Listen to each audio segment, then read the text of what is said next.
Assalamualaikum warahmatullahi wabarakatuh. Sahabat-sahabat, hari ini saya mau membacakan pengalaman teman selama perjalanan di rohani. Tetap tugas saya hanya membaca, sedikit menjelaskan, walaupun kadang-kadang tidak pas dengan isi dari pengalaman rohani itu. Hari ini saya membacakan ada cabang konsep Tuhan yang berada dalam satu tubuh, ya, yang berjalan di dalam satu tubuh. Nah, di konsep itu ada 5 konsep terbaiknya Tuhan. Nah, hari ini kita akan membahas cabang konsep yang dipimpin oleh robot. Robot ini juga mempunyai anak cabang konsep. Nah, setiap cabang itu ada Tuhan yang memberikan satu konsepnya. Ternyata dari 5 konsep terbaik, salah satu konsep terbaik itu ternyata konsepnya milik Maha Suci. Dan Maha Suci ini juga menjadi pemimpin para Tuhan di akhir zaman. Saudara-saudaraku, ini sedikit kilas balik tentang cabang konsep Tuhan yang sekarang hari ini. Hari ini saya akan membacakan anak cabang yang dipimpin oleh robot.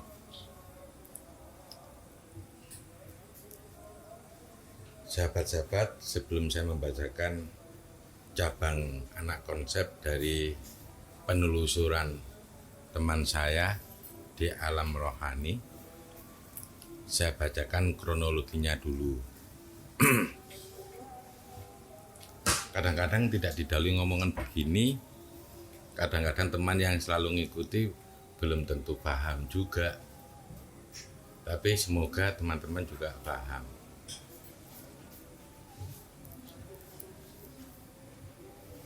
Hari Kamis 3 Juni 2021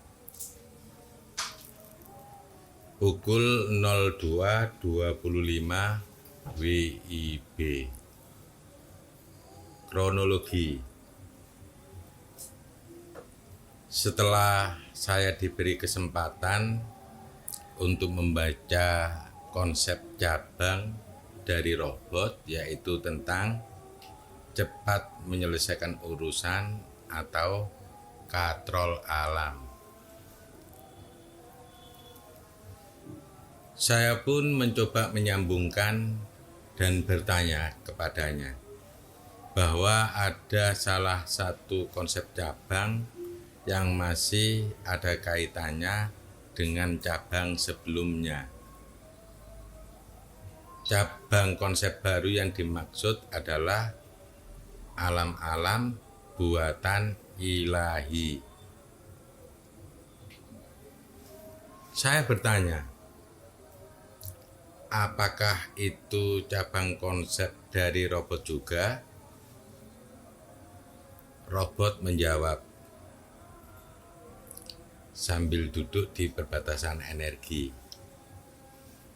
Lebih tepatnya, itu adalah wilayah yang menjadi cabang konsep saya juga.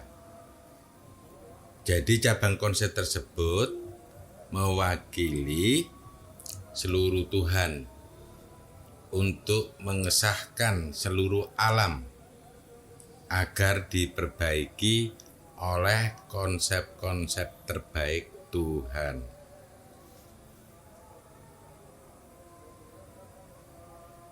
Bila ada cabang yang mengesahkan hal tersebut, maka seluruh alam menjadi urusan-urusan kami dan menjadi tanggung jawab kami.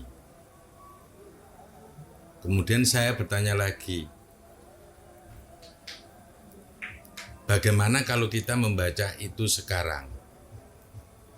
Robot menjawab, ya, sebentar kita nikmati energi ini dulu untuk bekerja. Dalam kurung, cepat menyelesaikan urusan. Saya pun ikut merasakan energi yang sedang menyebar. Beberapa saat kemudian, robot berdiri dan mengajak saya untuk berangkat ke konsep cabang selanjutnya, yaitu alam-alam buatan ilahi. Saya disuruh masuk ke dalam robot dan menyatu. Kami sampai di sebuah tempat yang sekelilingnya hanya sinar putih dan terdapat badukan berwarna hijau yang melingkari kami. Apa badukan itu? Enggak. Di hadapan kami, dalam kurung saya dan robot, ada panggung. Untuk menaikinya, terdapat anak tangga sebanyak 3 buah. Untuk sampai ke panggung ya. Di panggung tersebut terdapat benda yang berbentuk bundar-bundar yang tegak berdiri. Bundar tegak berdiri ya. Oh itu. Menyusun menjadi persegi panjang. Oh kayak gambar ini ya.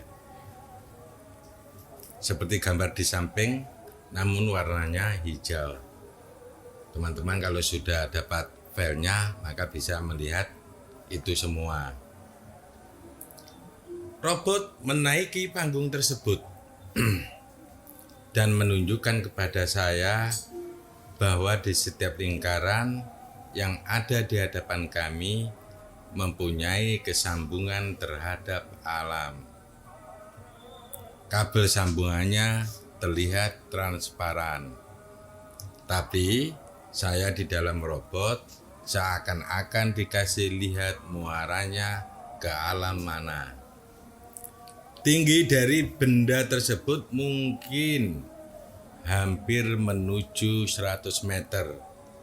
Sedangkan lebarnya mungkin sekitar 30 meter. Dikasih penjelasan bahwa dalam tiap bundaran merupakan titik yang dapat menyalurkan energi ke masing-masing alam buatan Tuhan. Namun di hadapan kami, saya dan robot, diberikan sebuah buku yang diletakkan di atas meja kecil. Dalam kurung seperti meja untuk mengaji. Meja kok ini kita? Atau dampak lebih kecil lagi. Kondisi tersebut telah terbuka di halaman tengah-tengah. Buku tersebut ditutup oleh robot untuk memulai halaman dari awal. Bukunya sangat tebal. Terdapat judul Membuat Alam-Alam Ilahi. Halaman pertama. Pada halaman tersebut dikasih ada bayang-bayang yang sangat banyak keluar. Sosok-sosok tersebut berangkat menuju ke alam. Dalam kurung, yaitu menuju lingkaran-lingkaran yang sangat banyak yang ada di hadapan saya. Lingkaran-lingkaran yang ada di hadapan kamu ya. Jadi di YouTube ada noleh ambek sing duwe pengalaman ya. Ini tandanya saya cuma membaca. Jadi bukan saya mengalami, makanya saya crosskan yang punya pengalaman ini. Lembaran selanjutnya.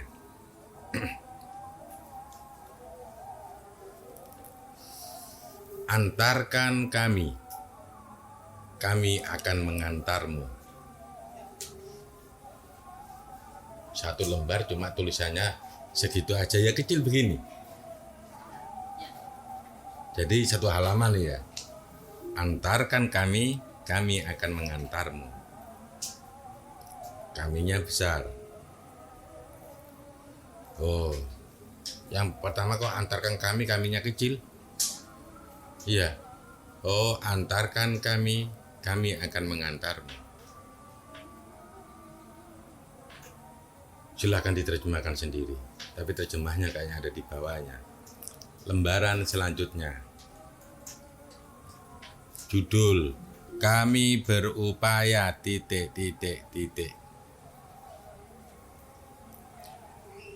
Tuhan kayak nggak profesional ya kalau kita melihat tulisan-tulisan sebelumnya yang dikarang oleh ciptaan-ciptaan. Ada kami berupaya ... Tapi judul-judul dari Tuhan itu judul-judul akan memudahkan memahami isi.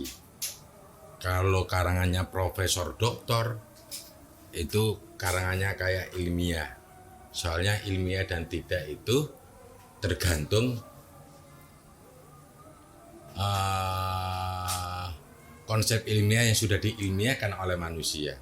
Kadang-kadang ketika nggak sama membuat karya ilmiah dianggap nggak ilmiah. Tapi ini karyanya Tuhan, masa nggak dianggap ilmiah? Justru apakah tidak sebaliknya? Karya ciptaan bukan karya ilmiah. Karya ilmiah kan yang dipandang sesuai dengan urutan keilmiahan dari seorang manusia. Tapi Tuhan nggak dianggap ilmiah pun nggak jadi masalah. Yang penting kamu paham isi dari yang dimaksud oleh Tuhan. Judulnya kami berupaya ...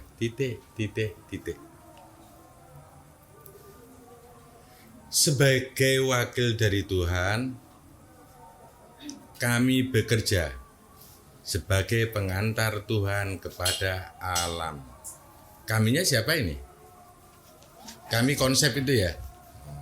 Ini sebagai wakil dari Tuhan, kami bekerja sebagai pengantar Tuhan kepada alam. Jadi ada cabang konsep enek pengantar ciptaan kepada Tuhan. Ya kalau secara umum itu kerjanya walidat atau nggak tahu apa 5 nominasi terbaik yang lain juga punya wewenang untuk mengantarkan ciptaan kepada Tuhan. Tapi ini nggak tahu cabang ini malah sebaliknya. Sebagai wakil dari Tuhan, kami bekerja sebagai pengantar Tuhan kepada alam.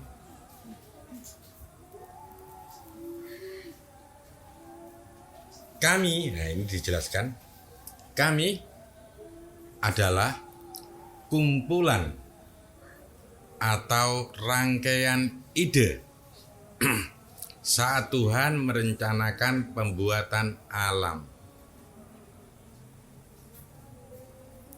Kami dibentuk, kami dibuat oleh Tuhan juga sebagai peristiwa bersejarah. Mengapa Tuhan membuat alam? Setelah dibuatnya konsep ini, hendaknya para Tuhan juga mengingat kembali tentang tujuan dan perjalanan utama setelah mereka membentuk alam. Agar masing-masing Tuhan yang telah mengalami kegoyahan dapat kembali ke jalan asal untuk membentuk alam sesuai yang direncanakan. Kami membawa plakat atas nama seluruh Tuhan bahwa alam akan kembali kepadanya dengan kebaikan dan kedamaian. Tanda pengenal kami ditujukan untuk meluruskan Tuhan agar menjalankan skenario Tuhan dan alam sebagaimana mestinya. Tuhan tidak membuat alam secara sepihak. Tuhan membuat alam dan menyatu dengan alam. Kalau dalam Islam ada Tuhan meliputi ya seluruh ciptaan. Apa yang diinginkan Tuhan dan apa yang diinginkan alam bersatu, itulah skenario yang kami bawa. Berarti kami ini adalah konsep Tuhan yang ada pada raga tertentu yang ada di dunia yang hanya sementara ini dikirim di akhir zaman untuk membenahi alam-alam Tuhan yang perlu dibenahi melalui konsep dari Tuhan itu juga. Kami tidak memihak Tuhan, kami tidak memihak alam. Kami berada di antara keduanya untuk menjadi penengah, pemersatu, dan pendamai bagi mereka. Mereka siapa? Para Tuhan dan alam. Kami adalah alat sah terhubungnya Tuhan dengan alam. Jadi konsep Tuhan ini menjadi alat sahnya menghubungkan Tuhan dengan alam.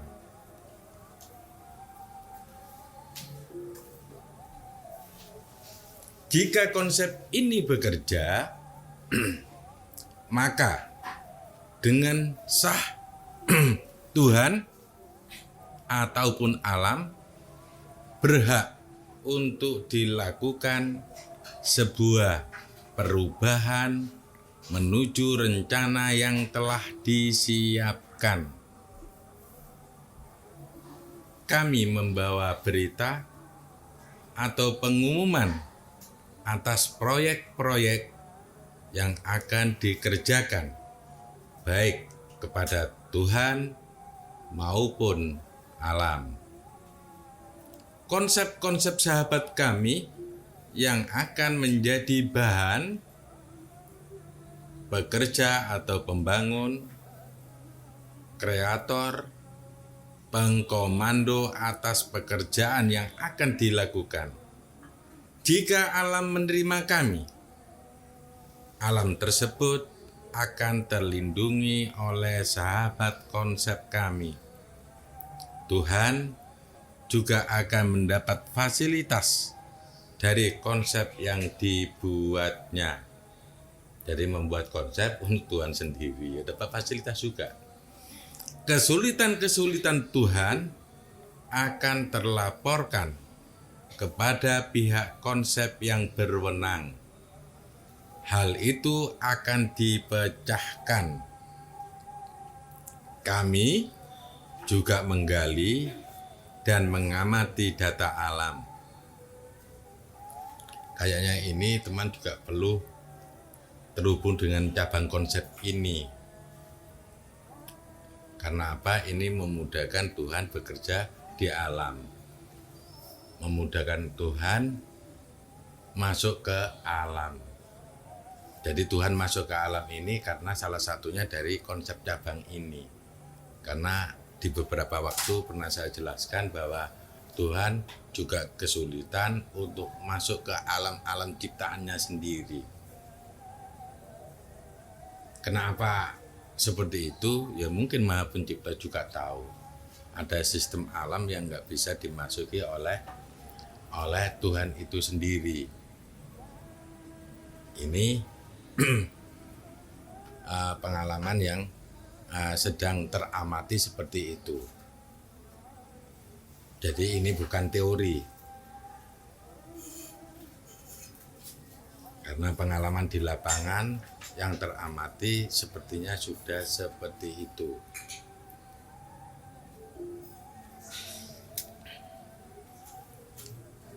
Makanya kadang-kadang kita kesulitan untuk terhubung dengan Tuhan. Ada dua, Tuhan, alam. Nanti alamnya saya sedot dulu. Nanti setelah alam saya sedot, kayaknya kalau ada perlu Tuhan turun ya nanti pada saatnya.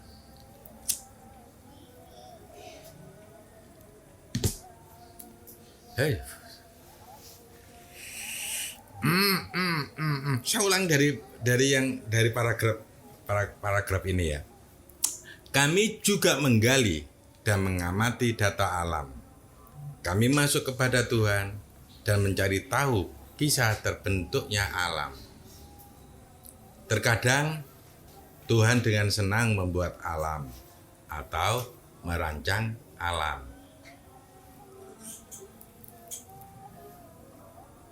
Terkadang pula Tuhan terpaksa untuk membuat alam.